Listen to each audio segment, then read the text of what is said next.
Hey there, it's Andrea, and welcome to the Voice of Influence podcast. Today I have with me Helena Knowlton, who is the author of the website Confusion to Clarity Now. She's the founder of Confusion to Clarity Facebook community for survivors of covert psychological abuse and creator and leader of the Arise Healing community.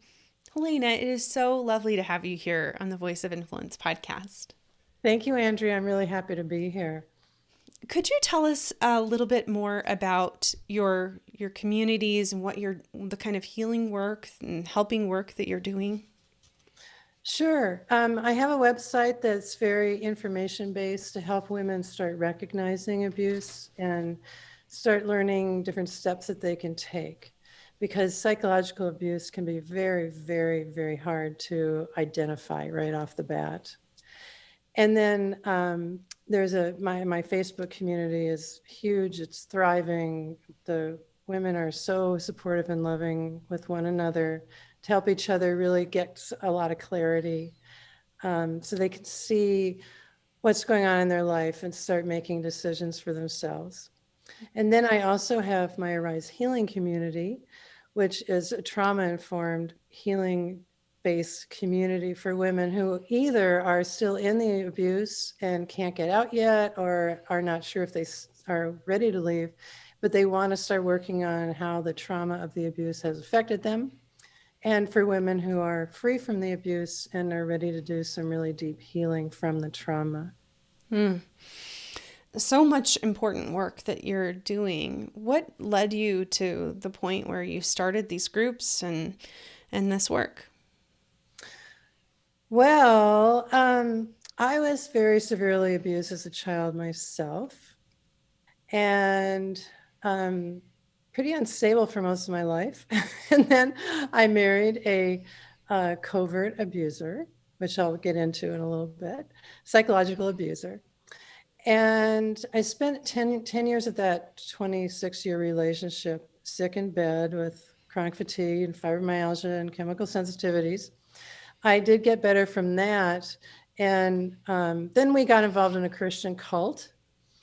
So that was another abusive experience, a very fear-based, controlling-based cult type church. And so then I started realizing finally that I was being abused. And so when after the divorce, I was okay for about 2 years, and then my body completely collapsed on me and I almost died. And I ended up with chronic leukemia and ulcerative colitis, and that's what almost killed me. So after spending a year in bed dying, I mean, literally, I went to a naturopath and he said to me, what happened to you as a child or in your life that your body just wants to die? And so, of course, I was just like in tears. He was an amazing man. He spent 3 hours with me. Can you imagine a doctor spending 3 hours with a patient? And he started teaching me about trauma and how the trauma was affecting my body. And he started directing me towards therapies that I could use to heal. So during this time, I really had always wanted to help other women understand what psychological covert abuse is, because it was such a long journey for me to Sure. understand what I was going through. And there was very little support back there, out there in the internet. There was just like one book really. And, but I had to get my health back in order to help. So I spent 3 years doing trauma therapy using EMDR, which is a very powerful trauma processing therapy that resolves the trauma. And I started really getting completely healed emotionally and mentally, still working on the physical stuff, still actually doing EMDR about the physical trauma or the health trauma that I still have. I have great hope for that too. So anyway, once I realized how the trauma had affected me and how much I needed to do that healing, I started my own website about first introducing women to psychological abuse and helping them recognize it. And then I knew I had to start helping women find the trauma-based healing. Wow. That's quite the story. You've been Yeah, through a it is lot. quite a story. Yeah. But you know what? I don't have any regrets because I'm so healed and so full of joy about what I get to do with my life now that it's really okay. Wow. Wow. That's a huge statement, to be full of joy and to see that kind of redemption in your own life. Yeah, that's what trauma healing does. It's very powerful. So let's start with trauma. When you say trauma healing, what are you referring to? Um, well, what I'm referring to is the way that the abuse affects us, not only mentally, which most people think about and deal with, but physiologically. Because, we do have to understand the lies that we've been believing that have kept us trapped in abuse to get free from the abuse. But we also need to see how our whole body has been affected by the trauma because trauma changes our nervous system and our brain on a physiological level. And because of those changes, it gets very hard to make decisions and it's very hard to heal without addressing that level. So, like, trauma causes symptoms like anxiety and depression, or feeling numb, feeling disconnected, from yourself, from other people, from God, feeling hopeless, really getting easily triggered by little things that happen in your life, just really at a foundational level, not trusting yourself, feeling really afraid of your feelings because they are so overwhelming, and kind of feeling chronically unsafe in your whole life. And so, because trauma causes this chronic feeling of not feeling in charge of yourself, because you feel out of control of your feelings, you feel out of control of your thoughts, and you've lost touch with yourself and your voice and your needs and who you really are. And it can lead to, serious health problems as well. We need to understand where that's coming from so we can heal.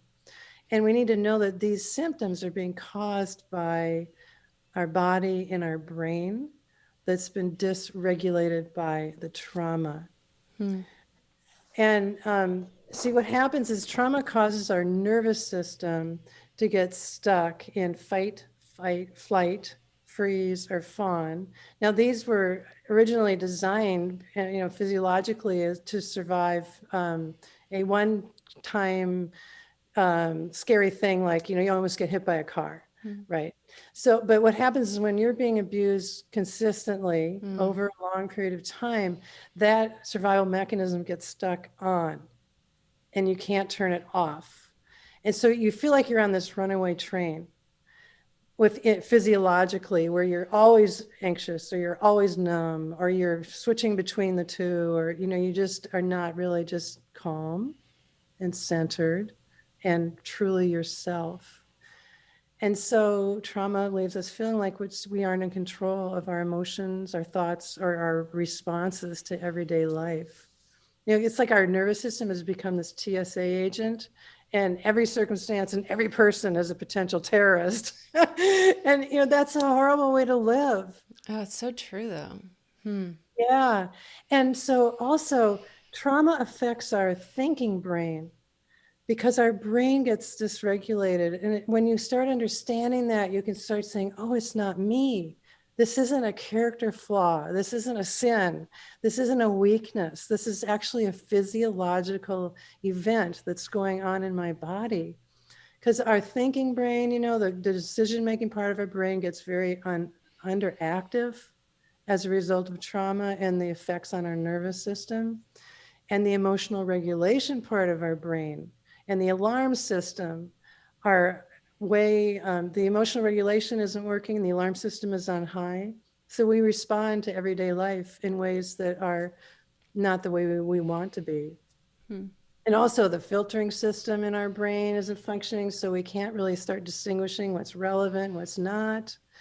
Like a vet who hears a car backfire and think, that's that startle response and terror response. Trauma survivors who went through abuse are going through that on a physiological level as well.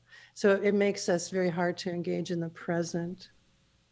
And also the part of our brain that is the way that we experience ourself in the world gets blunted. So we become disconnected from our own experience of life. And this just steals who we are from ourself. And then the speech center is also blunted, so we can hardly even explain what's going on. And when you add that to the psychological abuse, you have a double whammy there. Now, interestingly, the part of the speech center that brings up four-letter words is very active still. And so, Oh my gosh, that's so funny. isn't that funny? I know you find yourself like swearing all the time because that's the best part of the speech center that's working. So all this dysregulation in our brain and in our nervous system, it also causes dysregulation in our body chemistry, and the connections between the parts of our brain aren't working. And so really we are left with a body that's not functioning the way we want it to. And it's hard to sort out our feelings. It's hard to make decisions. It's hard to change our thoughts. It's hard to see options. And this is all based in our physiology, not because there's something wrong with us. And then also the timekeeper in our brain goes offline. So we think this is never going to end. This is never going to end. This is never going to end. And that just breeds more and more hopelessness. So what I try to do is I help women understand what's going on in their body so that they understand that feeling emotionally unstable is not who they are, it's what's happened to them. And that their sense of self has been damaged on a physiological level. You know, all this trauma that you're talking about, it sound, and you're talking about the physical body, and yet you're actually working with people who have experienced covert abuse. Yes. So can you explain a little bit more about what covert abuse is, what it looks like in contrast to what probably most people think of as physical abuse? Yeah, I sure can. I think most people, when they think of abuse, they think of either screaming and yelling, or the image of the black and blue woman, cowering in the corner.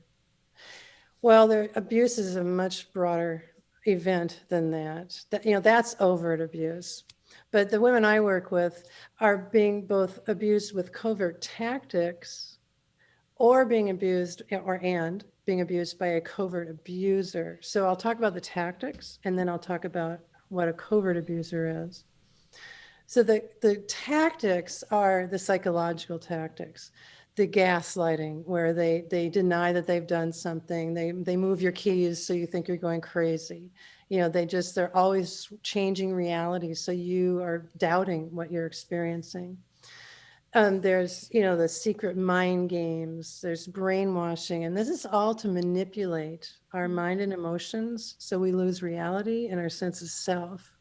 So there's like blame shifting. I didn't do that, you did that. That was your fault. Why did you react that way? It didn't happen that way. It happened this way. They're rewriting history. There's confusing conversations that they just go nowhere. They get off track, or they just feel like a competition. Whatever, yeah. And or you're the abuser playing the victim. Well, you did this to me, and that kind of stuff. And also covert tactics can be a body language that doesn't match the words, because we pick up on body language. Body language is a very large part of our communication. So if there's contempt or anger on your husband, I work with women, so married women, on the husband's face, but his words are being kind, that is giving a very subtle, crazy making message. And then we react, right? Because we're confused. We might get angry. We're frustrated. And then he'll come in and say, wow, you are so oversensitive. You're so paranoid. That's not normal. Why are you reacting that way? I didn't say anything wrong. So it's very, very, very manipulative psychologically. And the whole point of this kind of abuse is to get us to doubt ourselves and our perceptions. So we'll take on his narrative of what's going on, who he is, what's happening in the marriage, and his narrative about us and who we are. So that's how we really begin to lose our sense of self. So a lot of overt abusers, like the yellers and the hitters, they will use covert tactics as well in order to truly manipulate their victim. And I'll tell you, women who have been, hit will tell you that it was the psychological mind game tactics that were actually more damaging to them. Sure. Because you heal from a bruise. Hopefully, you can heal from that.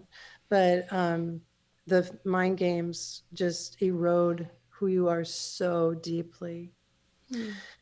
So so the tactics can be covert no matter, whether you're being hit or not. But then there are some abusers who only use covert tactics. And that's what we call the covert abuser. So they don't ever raise their voice, or they rarely would raise their voice. They never raise their hand, but they are abusing.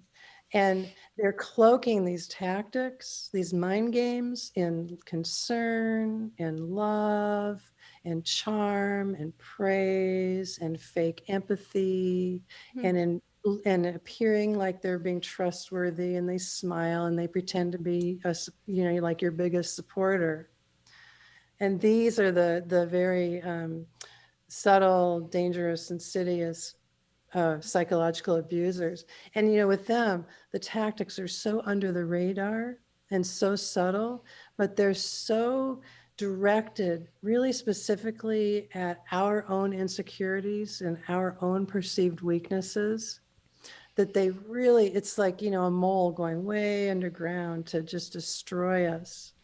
And we don't see what's going on because we see what he presents. We see that he loves us and he's this caring person. So we doubt ourselves, we doubt our experience, we doubt our reality, we doubt our perceptions, we doubt our thoughts and our judgments and our abilities, and we feel paranoid and oversensitive, and we think there's something wrong with us, but we don't know what we're defending ourselves against because it's invisible and hard to identify. So we really lose our inner world and our sense of self and our reality and our voice. And this is the hardest kind of abuse to figure out, which is why my website goes into great detail about how to tell. Because oftentimes the only way to tell is how you're reacting. And so we have to start learning to trust our own reactions and know if I'm feeling confused, there is something going on. Okay. Because in a healthy marriage, your partner isn't confusing you. I was about to ask, until you said that, I was about to ask what it looks like what maybe even you could share an example of what this loving, empathetic, it seems, and caring person, what they could be saying that could be so, could look one way, but be totally have a different effect. I can. First, I want to say I read so many books on abuse when I was trying to figure out what's going on in my marriage, and none of them were talking about this kind of abuse. So it kept me trapped for longer. Wow. Because I would read, yelling or telling you where you can go or controlling the money. Yeah. None of that was going on. So I kept thinking, well, then I'm not being abused. It really must be me. And also on my website, I have a free PDF download about how to identify if you're experiencing abuse. It's very complete. It's all about your inner experience. And I have a thing on tactics, so you can start understanding like how to analyze a conversation that's going on and see, oh, he just changed the topic. He just deflected. He just switched everything around so that I got blamed for something that he did. Oh, now look at that. Now he just said that he cared about me, but the look on his face is one of contempt. And I show pictures of what those facial expressions look like, because we have to really be a detective. But I can tell you some examples. For instance, So a a covert abuser, like let's say you're trying to, you say you're interested in learning something new. And so he says, "Oh, that's great. I know about that. Let me help you." And then you start to feel like you are actually really incompetent and you could actually never actually learn this new thing. Because as he's talking with you about it, he's subtly doing things to undermine your confidence. Like if you put forth a thought, he'd go, "Well, but most people think blah blah blah blah blah," or, "Well, but I'm really not sure that that would actually work." And but there's so much more going on because he's really targeting your perceived weaknesses and your insecurities. Or you might bring up an issue in the relationship and he'll respond with this very fake empathy towards you and a fake "I'm sorry." He might even give you some crocodile tears. And then he'll act like he's changed for just a little while, just to get your guard down so you'll trust him again, so that he can then take you into another abuse, psychological crazy event. So it's hard to explain because it's all very, very subtle. But I can tell you that women who are experiencing it will go, "Oh, I know exactly what you're talking about. That happened last night." Yeah. Wow. Wow. So, There's a proverb that says, "Even the compassion of the wicked is cruel." And that just expresses it because the compassion, the caring, the concern is fake. It has yeah. an agenda behind it, which is to get you to trust so he can pull the rug out from under you again. Wow. So, since covert abuse really seems to be benign and sometimes deceptively loving, how does it really differ from healthy influence? So, we're still wanting to have some influence, but not wanting to be covertly abusive. How do we determine the distinguish between the two? Well, healthy love and healthy influence has the need of the person you're with in the forefront. So you're trying to help somebody grow and blossom and become who they are and know who they are. Not just say so, but actually, Not just say so, but actually mean it. Yeah. And like a healthy person will gain trust by showing, by being genuine, by being vulnerable, by being emotionally open, by listening, because they want to develop a good relationship with you. So an unhealthy person, a covert abuser, will pretend to do these same things to gain your trust. So they might mirror your interests, mirror your values, appear to be like your soulmate, appear to be concerned about you, to get information about you so they can start making you feel crazy about yourself. So really the best way to tell is how you feel in that interaction.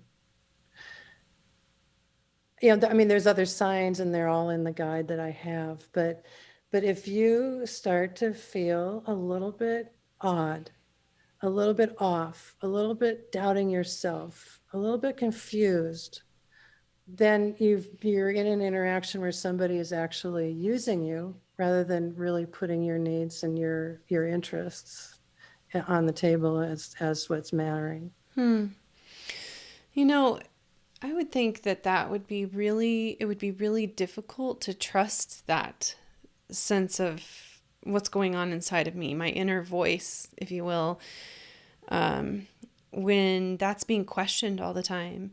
So, how can people around me, around the person who's in this situation, how can those people help them find that inner voice, trust it, rather than contributing really to the covert abuse by telling them that they actually, don't know what they're talking about? It seems like that happens more often than Oh, than absolutely. not. Yeah. Well, one thing is people have to understand that there really are these kind of diabolical people out there who have a different agenda than what we do. So we have to understand that not everybody is like us. That's right. You know, as very kind, compassionate, loving people, we have to understand there are people out there who are not like that. They have a completely different agenda. So in terms of helping somebody else, help believe them. I mean, it's hard when you don't even know that this is going on. So, I don't know how to educate the entire world on this topic. If I did, I'd be doing that. But it does One start podcast at a time. one podcast at a time. Exactly. One website at a time, one article at a time. Mm-hmm. Yeah.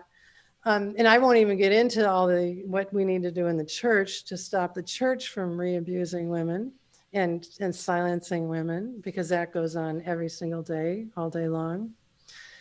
But so as far as helping somebody else, we need to understand that there are people out there who are not like us. And as far as helping ourselves get our own intuition and trusting ourselves back, trauma healing really, really helps with that, because we develop coping mechanisms and ways of reacting to people in our world based on what we've been through and our own trauma. So if we are coming out of our childhood with dysfunction and all that, we aren't going to be as clear when we're dealing with people in the world. But, I can pretty much pick up when somebody's trustworthy or not now. And because I don't doubt myself anymore. And that's the thing, is not doubting yourself. And it takes a lot of work to get there. It takes a lot of rebuilding trust in yourself. But, one thing I talk about is the traits that we have that make us vulnerable to trusting other people who are not trustworthy. Because, see, they're using our good traits against us. So we need to start being aware that we are over trusting, that we are over loyal, that we are, all these good things. And we need to kind of notch them back a little bit when we're meeting new people and say, okay, I'm not going to operate out of these really positive, great traits. I'm going to be a little bit more self-protective to keep myself safe. Helena, your health was seriously impacted by the abuse that you experienced, as you shared a little bit ago. How did learning about those physical impacts of trauma change the way that you dealt with abuse? It changed it in every way. Absolutely, in every way. So I told you my story about, what happened to me. And I started realizing that we really do need to have much more trauma-informed help out there for women who are coming out of abuse. Because I tell you, the women in my groups, so many of them are dealing with health issues. It's very, very high percentage. And so I learned as much as I could. I became a trauma-informed coach first. And pretty much everything I do now is trauma-informed, because that's how we start to undo the physiology in our body. In some cases, the horses might be out of the barn, and you might not be able to fully heal physically of health issues. You can heal physiologically of the trauma, where your nervous system has calmed down, your brain is functioning well again. But, if you have an autoimmune disorder, that's something I don't deal with, in helping women, because that's way beyond my knowledge base. So how it really changed is me dealing with trauma directly in the work that I do, and developing the Arise program so that women can learn tools. Because in Arise, I'm really helping them understand what's going on in their body, letting them know they're not crazy. They're not, don't have a character flaw. And then I'm helping, when women understand what's going on physiologically, they can start to have compassion on their experience and on who they are instead of fighting with themselves all the time. And that alone helps to calm down your whole nervous system. So self-compassion is huge, and that comes with understanding. Yeah. Then I also have learned a ton of trauma-based tools that really work on our physiology to help us change how we react in the world and to begin to gain a sense of empowerment over our actual self. So we aren't triggered as much, and we know how to respond when something difficult happens. That's developing self-leadership and self-agency. Mm. And when we do it from a trauma-based perspective, it's so much faster. Because our brain is not working very well, cognitive therapy, which is a very common model out there, can really almost be more harmful sometimes than helpful. Cognitive therapy, which is understanding lies and your belief systems and the thoughts that you're having, can be really good for getting out of abuse, for seeing what's going on. But for healing, we really need to be working with our physiology, because the stuff we're dealing with after abuse, shame and false guilt and self-doubt and grief and all the spiritual abuse that we've been through and betrayal trauma and not having boundaries, a lot of these things, all this effect in our bodies, our minds, our emotions, a lot of it's originating in our physiology. So to regain our self and our voice and our power, we need to regain control over our physiology. And I don't mean control as in I'm going to control you. I mean as in, oh, I know what to do now with the way I'm responding. It was just reminding me about my personal experience, which wasn't abuse. It was sort of a traumatic experience with my childbirth, with my son. But after that, for quite a while, a couple of years, I was very sensitive and overwhelmed easily, wasn't getting much sleep anyway. Mm-hmm. And I remember there being a point at which I realized that this wasn't my fault, that it was actually I just need sleep. It wasn't me as this depraved, sinful, horrible person that is getting angry at my children or whatever, but that Right. it was this, oh, I am so tired. I feel like there are pins and needles sticking me from the inside, and I'm physically struggling. I need sleep. And it just finally hit me that it wasn't my fault. And so it sounds similar to what you're talking about. That is a great metaphor, analogy, whatever you want to call it. Yes. I think we all know how we feel cuckoo when we don't get enough sleep. Yeah. And it's the same cuckoo-ness we're feeling when our body is physiologically completely dysregulated Yeah. from trauma. Yeah, that's a great example.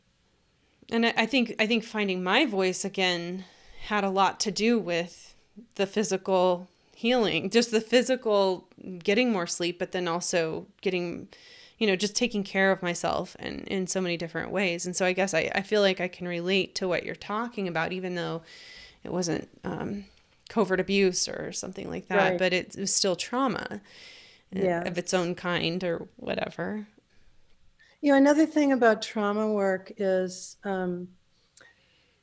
part of healing trauma is having the experience repeatedly of somebody safe being with you in your pain. Mm. And a lot of people, we don't see that happening very often in our world. People really like to talk about pain or solve pain. But when I'm coaching or being with the women in Arise, I can be with them in their pain in a very calm way. And that gives them the experience of safety, Mm. because I don't get triggered by their stories because I've healed myself. And so this is a way that we can really express love in the most healing form of being a calm presence and giving somebody who's traumatized the experience in real life of safety.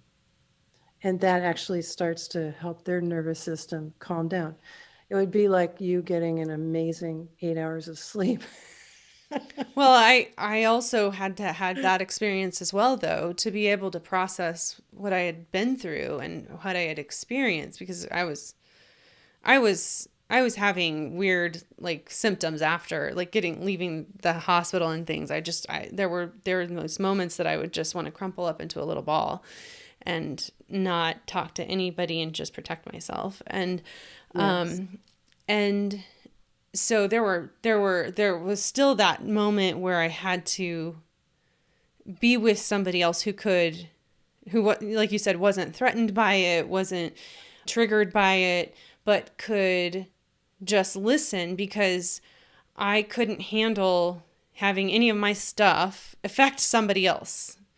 I couldn't handle that. That was too much. I couldn't handle their reaction too. So I can relate. Yeah. Exactly. Yeah. Yes. Yep. We need safety. We Yeah. need to know that the person we're talking to is safe. And, that safe is a big word, but you're describing it very well. Yeah. Yeah. Helena, what common mistakes or misconceptions do you see really take place with people who don't understand that impact of trauma on survivors? Well, this is a great question. The most common model out there for healing and helpers to use is cognitive therapy. That's all just based on your thinking. And the foundation of cognitive therapy is that your beliefs or your thoughts are what is creating your feelings. Well, this is a very old therapy model from actually formed in the 60s. And in the last 30 years, there's been so much research on trauma.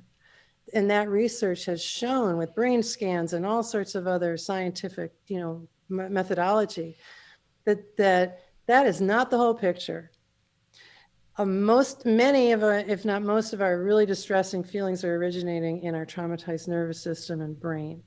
So the cognitive model is very incomplete and very ineffective for treating trauma, and that's been proven. I can give you some coping mechanisms, but it's not going to heal you.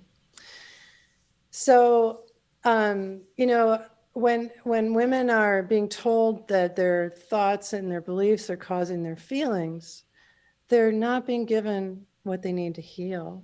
And they're being told that if you just change your thoughts or your beliefs, that you'll feel better. They're actually being not told the truth. And so then they can end up feeling like I did after many years of talk therapy. Okay, I'm a failure again. Because the talk therapy isn't actually helping me. I still want to go hide in the closet. And I can't talk myself out of that. I'm still terrified to go, to this place, and I can't talk myself out of that. And so it heaps sometimes even more blame and condemnation on a person who's trying to heal. Because see, trauma changes not only how we think and what we think about, but it changes our ability to think. And we really need to understand that when we're asking somebody to just change your thoughts. So, I also hear women say that the abuse has ruined their life forever. They are destroyed forever. And that is heartbreaking to me. But they are not being taught the tools they need to actually heal. And so, I really enjoy working with women who have been with other coaches or in other programs or read books or even been with therapists who use a cognitive model, because I can give them a whole new world to understand why they are the way they are and give them those specific tools that work with our physiology. And so that starts to unstick us from our reactions. And, like people out there, coaches and stuff will say, yeah, it takes 30 to 60 days to change, a thought, a belief system and all that. Well, with a tool that's working on your physiology, you can actually rewire that in sometimes minutes or sometimes days. Well, hey, I'd rather have a 3-day, way to change my thoughts than a 60-day way, right? So it's so much more effective. It's so much more empowering when you understand why you can't change just with your thoughts. And I love giving the women that sense of power over their own healing. And also people who are not trauma informed, who are, trying to help other people. If they haven't done their own trauma healing, they're going to get triggered. They're going to get exhausted by this work. And I've talked with other women who do this work who do feel that way. That's not my experience. I don't find this work exhausting or triggering because I've healed all that. And so I can offer that hope to women that they really can fully heal and just walk into their new life and be who they want to be and be empowered. And it's very, very exciting to me. The trauma work is the game changer. And, I can go deep with them on the feeling level and not just deal with their thoughts and offer them that safe experience where their nervous system can start saying, oh, I actually am safe in this world. That was a new experience. Yeah. And I do want to mention that the work I do is with women of faith because the Christian church is so ignorant about abuse and trauma and just is so sorely unable to represent the loving God that we see in Jesus. And women of faith go through many more levels of abuse, the spiritual abuse, when they try to talk about their abuse with the church or with their Christian friends. They're told, they just have to pray harder, they have to forgive more, they have to, getting a divorce is sin. There's just so much more that's heaped on them. So much more betrayal and pain. So that's the group of women that I work with. So Roseanne has put together a program that helps women kind of figure out where they're at in the practical steps of leaving.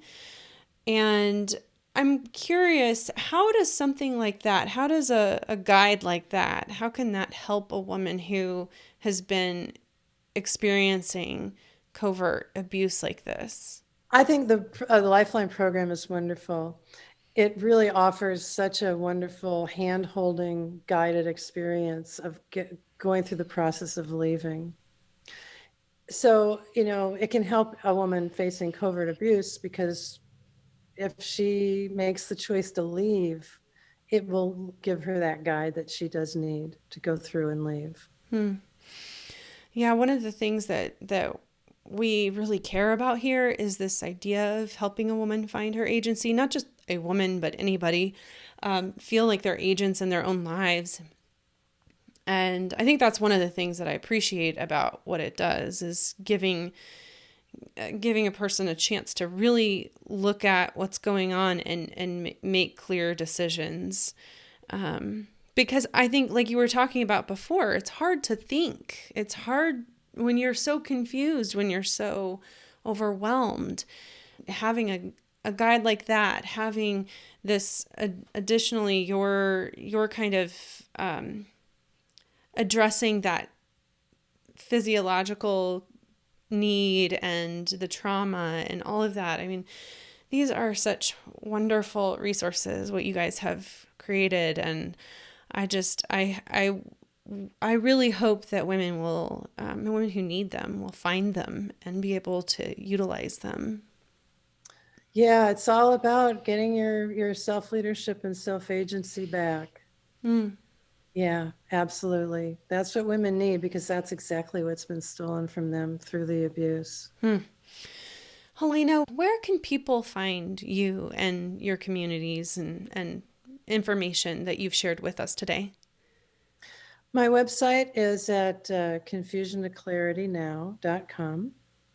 And I really recommend people download the guide to see if they are, to get some reality about their experience and identify the tactics that are being used. Then my Facebook page is called Confusion to Clarity, and the support group is the Confusion to Clarity Community. It has a long name, for survivors of covert psychological abuse. And then the Arise Healing Community is at arisehealingcommunity.com. And that's a monthly membership community. It's a very private group. All right. So, in closing, what would you say to someone who is trying to recover their own voice of influence after experiencing covert abuse? Well, you can probably guess what I would say. I would say learn about how the trauma you've been through has shaped you and has caused you to shrink, to become quiet, to doubt yourself, to become afraid, and really, really face that. Take a deep breath and start facing how you've been affected, and then do the work to heal. You can join Arise if you're a woman of faith, or find a trauma-informed, skilled therapist. Actually teach women in Arise how to find a good therapist. Do the work, because the person you will be after you do the healing will naturally have her voice. Regaining your voice comes with healing. But the healing takes commitment and it takes strength. But I'll tell you, it took commitment and strength for you to stay with the abuser for as long as you did. So I already know you have that commitment, and I know you have that strength in you. And it's time to take those wonderful traits that you have and turn them towards yourself instead of offering them to other people only. And take that strength and commitment, that bravery, that loyalty, and put that into working on yourself just as hard as you worked on trying to make your abusive marriage work. Because we worked and worked and worked and worked and worked at our marriages, we can put that same work into healing. And then I would say, if you want to really find your voice, don't settle for just getting free from the abuse, but go for full healing where you really know who you are.